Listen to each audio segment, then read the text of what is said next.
Despite what some might tell you, it's not actually so bad to work in this field. Sure, some of the elderly can be difficult at times, and like any other job, this one has its stomach-churning moments.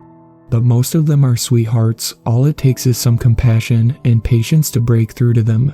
So, I mostly love this job. I wouldn't give it up if I could help it. The only part I don't like are the occasional confessions from some of the patients. They say that people can feel their ends nearing, and after a few years working this job, I've come to believe that. Some of them have no one else, no family or friends left, so they air their dirty laundry, so to say, in front of us nurses. Most of the time, it's pretty mild stuff. Old Gregory cheated on his wife in their 30s. Larry used to be into hardcore BDSM. Lisa stole from her company for a while. Stuff you don't necessarily expect, but that doesn't surprise you in hindsight. Other times, it borders on disturbing. Jenkins had a bar fight and ran away, and to this day he's not sure if the other guy survived.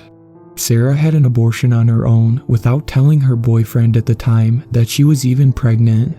Kiara abandoned her family, running away in the night to start a new life, and seeing the missing person posters ate her up inside. That's the kind of stuff that gets under my skin, but I can at least understand where they're coming from.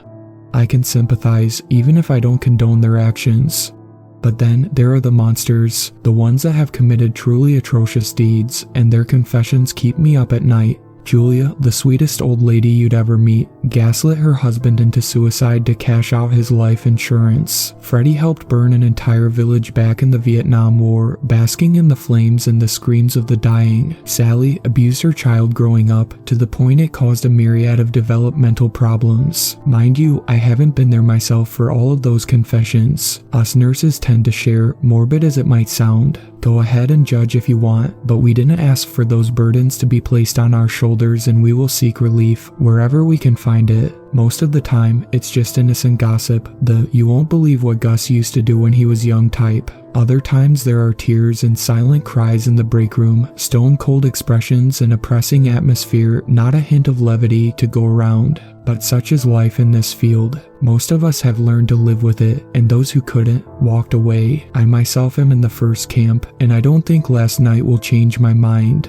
Anyway, I'm getting ahead of myself. You need some context in order to make heads or tails of this. It all started with Parker, so I should too. He is a bitter old man. No way to sugarcoat it. A tough nut to crack, rage and hatred for everyone and everything simmering under the surface at all times. He's the type of person that won't be satisfied until your parade is soaked to the bone in rain. He's been here since before I was hired, so the other nurses warned me about him from day one. God help you if you have to interact with him. He can ruin your entire week just by opening his mouth, they told me. I didn't take them seriously, thinking he couldn't be that bad. Spoiler alert, he was, but not in the ways you'd expect. He didn't get physically violent like some of the other elderly.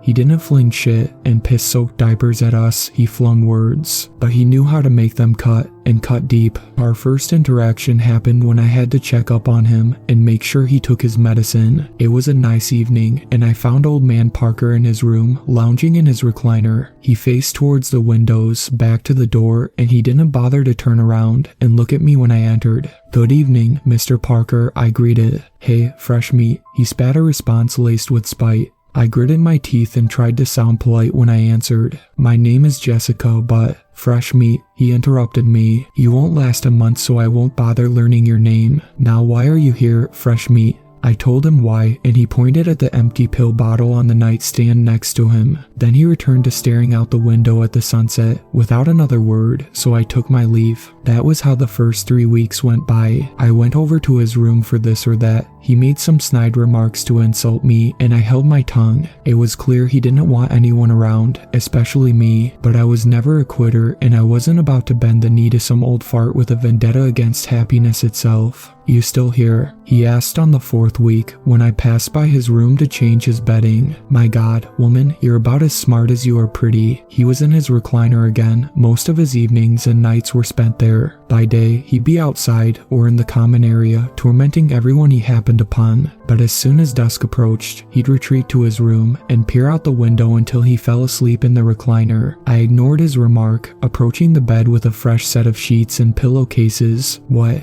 Did you swallow your tongue? Forget how words work." He kept pestering me. I took off the old sheet and discarded it on the floor, even though it wasn't that dirty. That wouldn't be a big surprise. Honestly, the only thing surprising me is that you learned to speak in the first place. Now, I don't recommend doing what I did, reacting like I had. At that point, I should have thrown in the towel and walked away, but I didn't. After 2 weeks of abuse like that on the daily, I snapped. I threw the fresh sheets haphazardly on the bed and stomped over to his recliner. "Listen here, you shriveled up ballsack," I went off on him. "I don't know what your problem is, but I don't need this kind of treatment in my life. I'm not surprised that your family left you. With an attitude like that, I'd have dropped you at a care home first chance I got as well." I hurled insult after insult at him, digging deep to dredge out the nastiest side of me, fully expecting Parker to go off on me in return. But instead he stood there and took it all. With each colorful word leaving my mouth, the corners of his lips pulled a little further up into a satisfied grin. I only stopped when I ran out of breath, and he waited a moment to make sure I was done. "What did you say your name was again?" he asked. "Jessica, Jessica," he repeated, letting each letter roll off his tongue. "Tell you what, I like you." And that was that.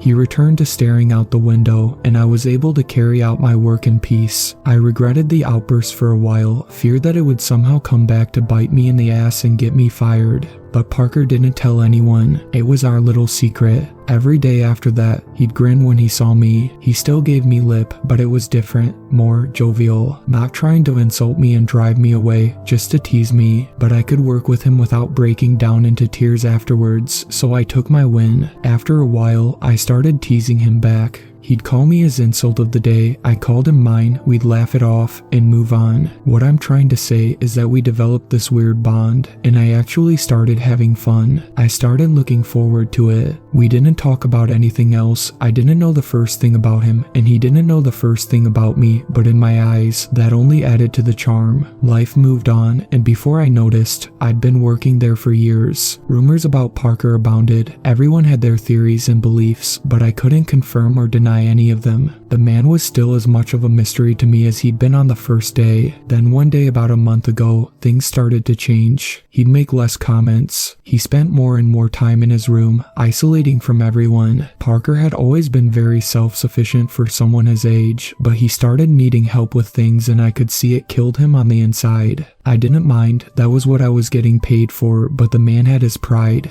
He refused to be seen by a medic and get treatment, so we all thought he would kick the bucket soon. A prospect that made most everyone in that care home happy, but I for one dreaded it. Even so, I knew better than to try and talk to him about it. One evening before leaving, I checked on him. Parker was in his usual spot, in the recliner, drapes drawn aside, and window wide open. The sun was already gone, sunken below the horizon, painting it red as night creeped in. He didn't acknowledge my presence, not until I stopped next to him. "Hey, Jessica," he greeted, his voice a low rumble. I nearly went for a hey, fart bone, but the sound of my name and the way that he said it gave me pause. For the first time in the many years I knew him, he sounded serious for once. A pit of dread formed in my stomach. "Everything all right, Mr. Parker?" His lips curled at the corners, pulling his gaunt face into a smile. A dry, raspy chuckle left his throat, but he let my question linger in the air for a long moment. "Going home for the night?" he asked. "Yes, could you stay just for a little longer?" Of course, I knew what this meant. Parker felt his time was coming, and he wanted someone next to him. I leaned in to take his hand into mine, but a bastard will be a bastard to the very end.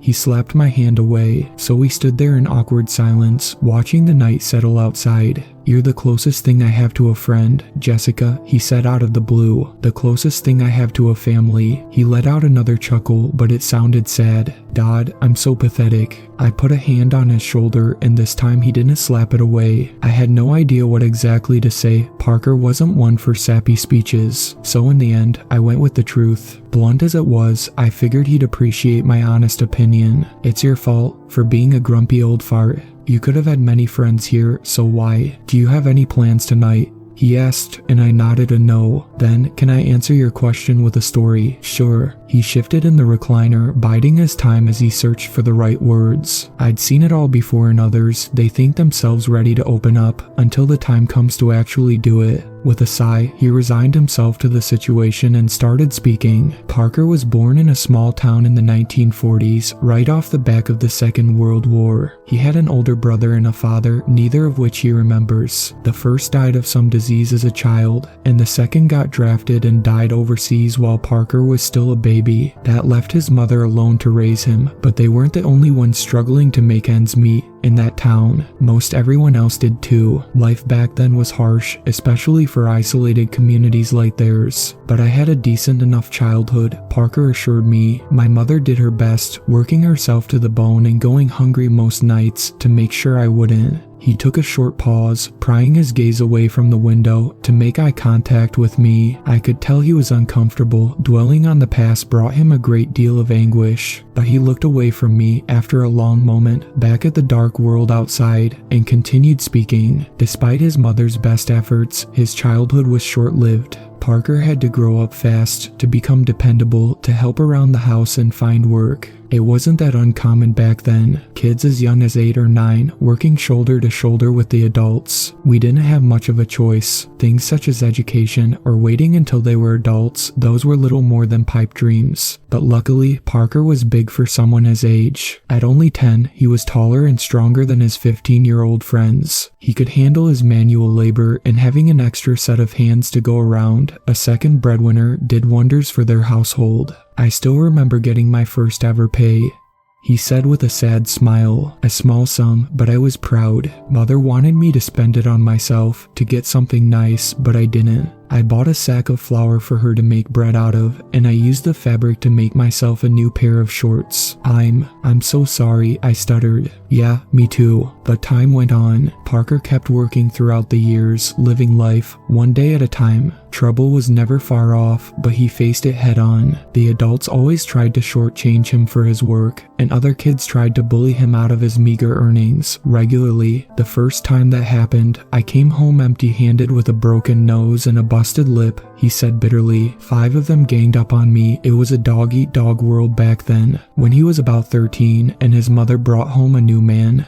Parker hoped for a change, a chance for him to have a father, a role model, someone to teach him how to be a man himself. He thought life would get easier. How wrong I was, he said. That man was an alcoholic. Parker and his mother found out soon enough. Her sooner than him. But he saw the signs. Even though he still worked and brought his earnings home, food was suddenly in short supply. His mother always had bruises she tried to hide, and his stepfather was always drunk. When I returned home beaten up again by the older kids, I was hopeful for once. I thought he'd go out there and do something about it. And he didn't, I asked with hesitation. Parker huffed. He beat me up as well for being a sissy, in his own words. It better not happen again, you hear me? He said that the next time I come home empty-handed, he'd show me real hell. Why didn't you run away? Or get the authorities involved? Run away? Where to? Parker answered, and the authorities didn't give a shit. He kept enduring the abuse for the sake of his mother. Couldn't leave her all alone with his stepfather. But it escalated gradually. Soon enough, his stepfather would take Parker's money outright.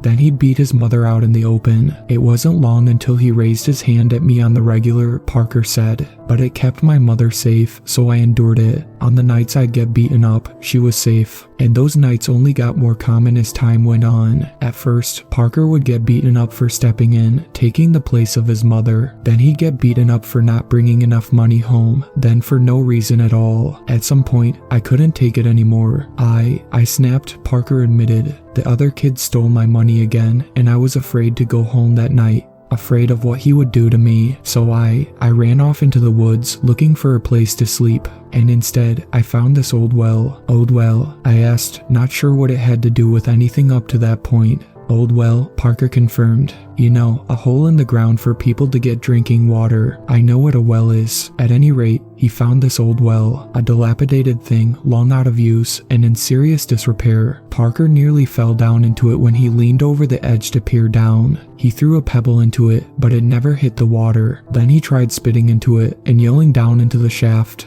It echoed for a long time, much longer than it should have. Parker listened in awe as his own voice reverberated from the well for minutes on end, not getting any fainter. But all aside, it gave him an idea. I didn't like the sound of that. I did end up returning home that night, Parker said. Found him beating up my mother since I wasn't there, and he chased me when he saw me. Parker led his stepfather out of the town and into the woods, farther away from civilization, deeper and deeper between trees, until he heard the faint echo of the well still calling out. I hid nearby and kept quiet, he said. Waited for him to find the well, and he did. He heard the echoes of my scream and thought I fell down into the damn thing trying to hide. The asshole laughed about it. His stepfather approached the well and leaned over the edge, still laughing. Did you learn your lesson yet, you damn bastard? Parker imitated him. Little did he know that I did. It just wasn't the lesson he wanted me to learn. Parker burst out from his hiding place, while his stepfather was distracted and ran up at him.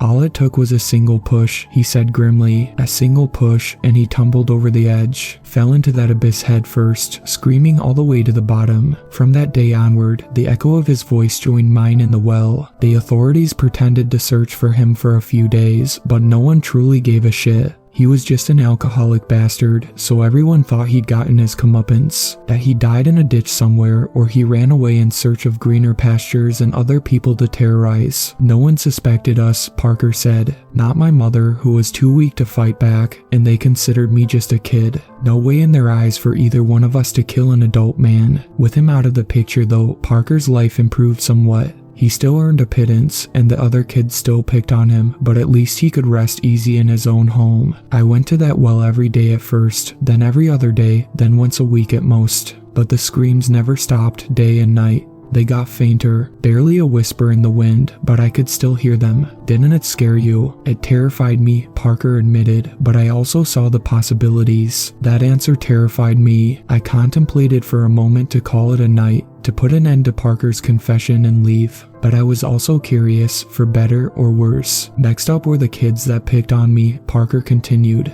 It took me a long time to build up the courage to even consider it, but enough abuse will push reasonable men to unreasonable actions. The gang was 5 members strong, their leader 19 years old, and the youngest, about Parker's age. The rest were all in between. Starving street urchins, Parker called them, either orphans or with home lives similar to his own, that pushed them to run away and brave the world. Except they were lazy, Parker said. They took the easy way out. Stealing, conning, picking on other kids, like they did to me. The community wasn't happy with them, but they never targeted adults, so they were tolerated. Until they beat up Parker for the 100th time and he decided he had enough. I only wanted to get rid of their leader, he said. Thought their little group would break apart without him, but I couldn't separate them. Parker tried to challenge him to a one-on-one fight outside of town, but he came with the rest of his gang and he was pissed. You could see the bloodlust in his eyes from a mile away. I knew they'd give me hell like never before, so I had no choice. All 5 of them had to go. Parker ran away, and just like his stepfather, they chased him into the woods. He hid near the well again, and when they got closer to inspect the echoing voices, Parker repeated his earlier stunt.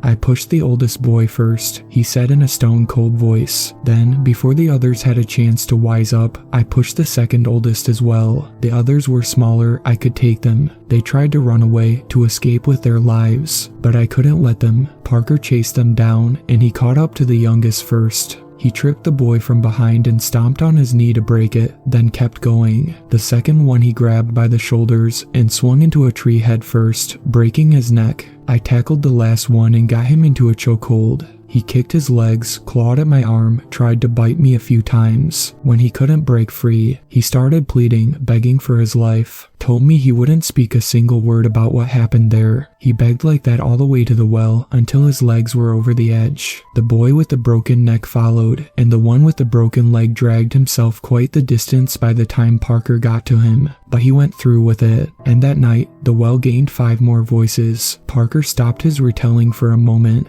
and stared off into the distance. At first I thought he was giving me a breather, a bit of time to process what I heard, or that he was searching for words. I looked outside as well, and the silhouette of a tree against the starry night sky shook in the distance. A reverberating scream followed. "We don't have much time left. I have to hurry up," Parker whispered. I was frozen by his side as he picked the story back up. In shock and fear, not knowing what was about to go down or what I should do. I'd witnessed a few confessions by that point, but none came even close to Parker's. He confessed to 6 murders in just as many minutes, and I was sure there'd be a few more by the time he'd be done with me. The guilt ate me up inside, he confessed. I went by the well every single day, fighting back the urge to jump into it myself. No one missed those kids, and no one in the community blamed Parker. He wasn't the only one getting picked on by them, and on some level everyone was glad they were gone. One less problem in their lives, so they were happy to pretend the 5 ran off somewhere to carry out bigger heists. I was depressed for years because of it, but I kept telling myself that I had to do it.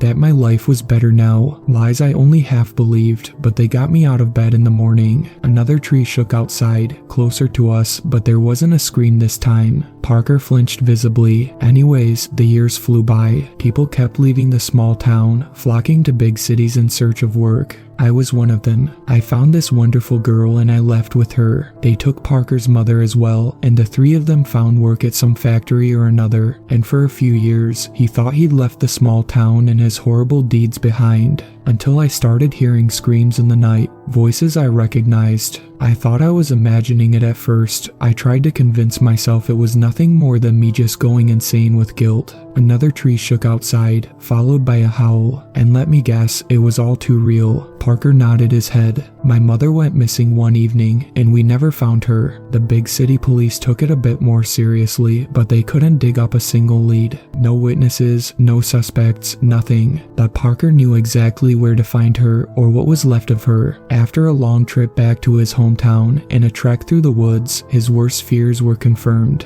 His mother's voice joined the tortured chorus in the well.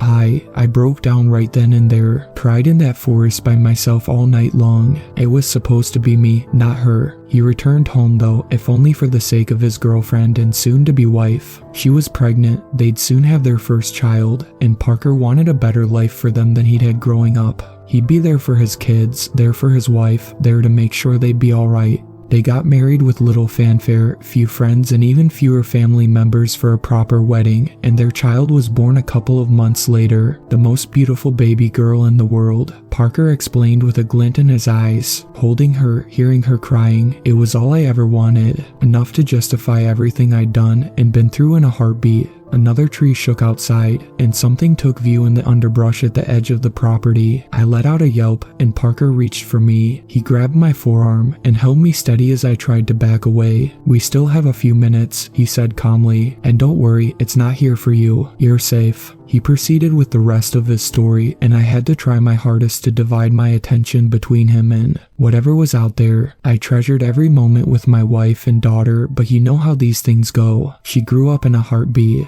Before I realized it, she spoke her first words, took her first steps, moments I couldn't be prouder of as a father. The thing bellowed, a guttural sound that rattled my bones. Dying animal was my first thought. A coyote getting murdered or a fox going into heat. It took a step forward, into the faint circle of light surrounding the care home, and I saw a human face, then another one, and another one, contorted in agony and held together to form a gigantic head. Then that thing returned once more, Parker said, raising a hand to point at the advancing beast. More cries in the night, more screams and howls. I knew what it wanted, but I couldn't let it have me or my family. Another step brought its neck and torso into view, pulsing muscles crisscrossing each other at random, skin stretched until it pulled taut, dozens of human arms jutting out of it in random places. Its eyes moved every which way, scanning, searching. I knew I had to do something before it was too late. To either get rid of it or conciliate it, and I knew what it wanted. What?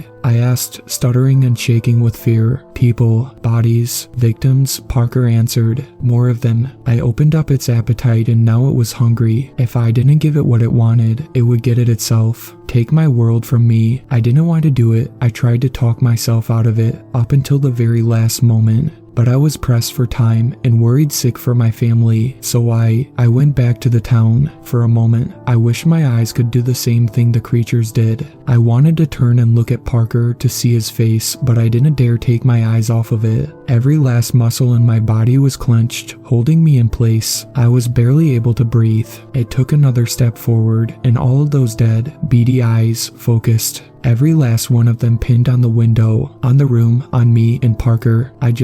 I kidnapped someone, Parker said, his voice fraying into a cry at the edges. An older man living all by himself. I knew him, knew he'd been a widow for decades, and he knew me. He barely fought back as I tied and gagged him. I expected him to plead as well, like the kids had. I expected him to fight me, but the silence, it was worse somehow. Did he know about that thing? I managed to push out a question. What? No, of course not, Parker answered. He was just old and frail, and he knew he couldn't do anything to stop me. Maybe he'd given up on life long ago, like I ended up doing. I don't know. The rest of the monster came into view as it advanced towards the open window, and there was so much more to it than I expected. So many legs moving haphazardly, slapping the lawn at awkward angles to pull the body along. It felt surreal, like that window was a screen, and I was merely watching some cheap horror movie with even cheaper special effects. At night, I dragged the old man out of town and through the woods. I got him to the well, said a short prayer for his soul, and tipped him over the edge. He went down without a sound.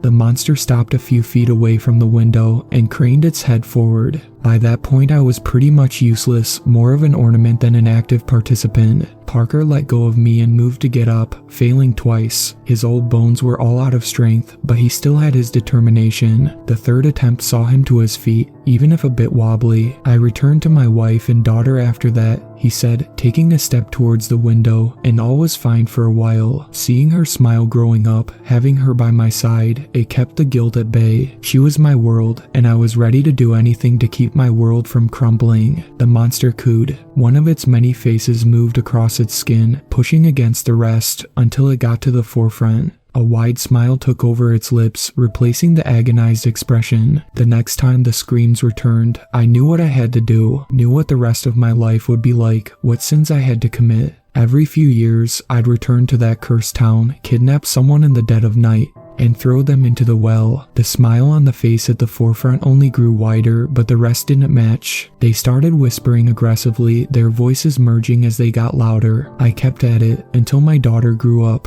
until she found a boy she wanted to marry and moved out, until everyone left that town behind to be an empty shell for the forest to retake. And I called it a job well done. I thought my daughter was safe, and I could finally let the monster take me, that I'd finally atoned for all of my sins. Parker closed the gap to the window, and so did the monster. It pushed its many arms into the room, hands both big and small grasping at the air as they tried to reach him. And what happened to her, I asked. The question felt strange coming up my throat and leaving my mouth like it was uttered by someone a million miles away, completely detached from the situation. Parker extended one of his arms, but paused and turned to face me. What do you think happened, Jessica? He asked in a somber voice. What do you think pushed me on the run for the rest of my life? Made me grow wary of approaching people and making friends? I held back the answer, if only because I had one more question. Why tell me all of this? Parker smirked. The same mischievous, shit-eating grin I'd gotten used to from him. "'Cause I'm a selfish old bastard," he said matter-of-factly. "I wanted at least one person to know and maybe miss me, and now you do." He took the final step that brought him within the monster's reach, and it got a hold of his arm with 100 fingers. The many eyes looked past Parker directly at me. "Thank you, Jessica," Parker said, his back to me. "You can leave now, that would be best."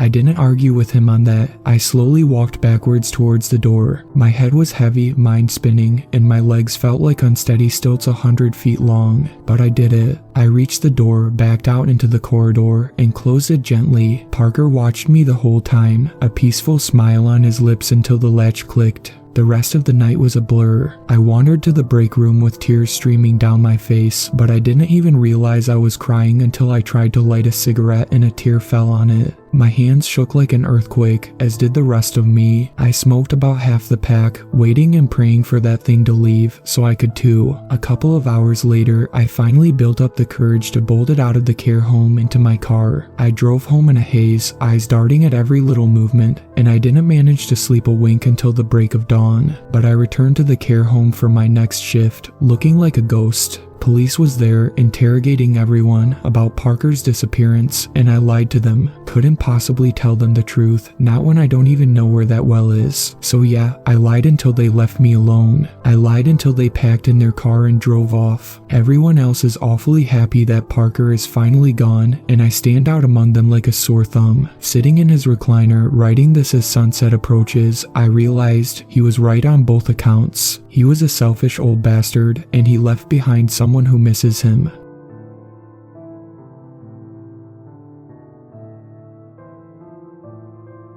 Thank you to my superfans, Sweet Black Swan, Tacy, and Brooklyn. I really appreciate you guys supporting my channel, and I look forward to making more content for everyone.